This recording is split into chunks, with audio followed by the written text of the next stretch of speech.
হাদিসের মধ্যে আছে, আরে আমি নিজে পড়ছি মিয়া, হযরত ফাতেমা রাদিয়াল্লাহু তাআলা আনহা, নবীজির মেয়ে ফাতেমা, যখন আল্লাহ নবীর ইন্তেকালের পরে উনাকে মাটিতে দাফন করছে, উনি কাঁদতে কাঁদতে তখন হযরতে আনাস ইবনে মালিক রাদিয়াল্লাহু তাআলা আনহু, তিনি এই আনাসকে বলছে, হযরতে ফাতেমা মানে বিরহে, বাবার বিরহে, নবীজির বিরহে হযরত ফাতেমা রাদিয়াল্লাহু তাআলা আনহা হযরতে আনাসকে বললেন, আনাস কিভাবে সম্ভব হইল?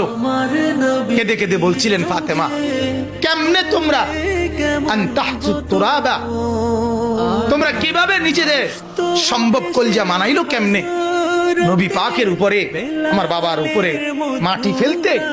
তোমরা কলজা কেমনে মানবে? কেমনে মাটি দিলা, কেমনে দিলা? আল্লাহ রসুলের পবিত্র দেহের উপরে মাটি ফেলে দিলা। কথাটা বুঝেন না, মানে মনের কষ্ট, আবেগে বলছি কেমনে সম্ভব? তাহলে আল্লাহ রসুল সাল্লাল্লাহু আলাইহি ওয়াসাল্লামকে মাটি কবরে রাখা, মাটি দিচ্ছে তার উপরে, সাহাবায়ে কেরামের কলজাটা কেমন লাগছে কোন? হ্যাঁ, একটু ভাবেন, আপনার বাবার কবরে মাটি দিতে আপনার কেমন লাগে?